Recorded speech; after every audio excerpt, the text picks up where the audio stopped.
জুলাইয়ের যুবকেরা, তোমাদের কি শক্তি নিঃশেষ হয়ে গিয়েছে? এখনো সজাগ আছো? বুকে বল আছে? ইনশাআল্লাহ তাআলা লাজিম একটা সুষ্ঠু নির্বাচন এই জাতি আগামী 12 তারিখ আদায় করে ছাড়বে ইনশাআল্লাহ।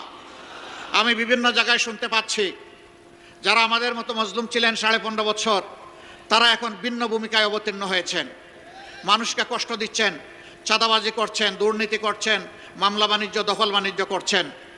শুধু তাই না, এখন নির্বাচন সামনে রেখে সম্ভাব্য নির্বাচনী এজেন্টদেরকে ঘরে ঘরে গিয়ে নাকি তারা হুমকি দিচ্ছেন। ভুলে যান, সেদিনের কবর রচনা হয়ে গেছে। আমার ভোট আমি দিব, তোমারটাও আমি দিব, এই দিন এখন আর নাই। আপনার ভোট আপনি দিবেন, আমারটা আমি দেব ইনশাআল্লাহ। আপনার পছন্দ মতো আপনার ভোট দেন, 18 কোটি মানুষ তাদের পছন্দ মতো তাদের ভোট দেবে। এখানে আবার গায়ের শক্তি, কালো টাকা, ইঞ্জিনিয়ারিং এবং ম্যানুভারিং কিছুই মানা হবে না। যেই যুবকরা খালি হাতে বুক ছিটিয়ে মুক্তি আনতে পেরেছে, সেই যুবকরা 12 তারিখও বিজয় লাভ করবে ইনশাআল্লাহ।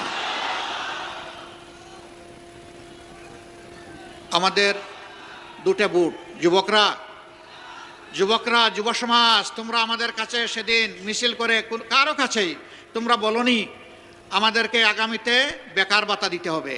কোন যুবক বলেছিল? আমাদের যুবকরা কারো বেকার ভাতা চায় না। এই যুবকরা অধিকারের জন্য, কাজের অধিকারের জন্য লড়াই করেছিল। আমরা কথা দিচ্ছি তোমাদের হাতকে শিক্ষার প্রশিক্ষণ দিয়ে ভরে দেবো ইনশাআল্লাহ। তারপরে তোমাদের মজবুত হাতে কাজগুলা তুলে দেবো ইনশাআল্লাহ। এরপরে বলবো আমাদের বাংলাদেশটা তোমরা গড়ে দাও। আমরা আগামীর বাংলাদেশ তোমাদের হাতে উপহার দিতে চাই। যুবকরা তৈরি আছেন? হাত তুলুন। মাশাআল্লাহ, আবাল বৃদ্ধ বনিতা সবাই যুবক। ইয়েস, তাইলে আমিও যুবক, আমিও যুবক ইনশাআল্লাহ। যৌবনের প্রত্যাশার বাংলাদেশ, আগামী 15 তারিখ আমরা নতুন সূর্য পাবো ইনশাআল্লাহ। মা বোনরা বড় ঋণী করেছেন। জুলাইয়ের 15 তারিখ আমাদের মেয়েদের গায়ে ঢাকা বিশ্ববিদ্যালয়ে যখন হাত দেওয়া হয়, সারা বাংলাদেশে আগুন জ্বলে উঠেছিল। আমরা মায়েদের কাছে ঋণী। 16 তারিখ আবু সাইদ চিৎকার দিয়েছে উত্তরবঙ্গে দাঁড়িয়ে, আমার অধিকার আমাকে দে, না হয় আমাকে একটা গুলি দে। সে বলেছিল বুকের ভিতরে তুমুল ঝড়, বুক পেতেছি গুলি কর।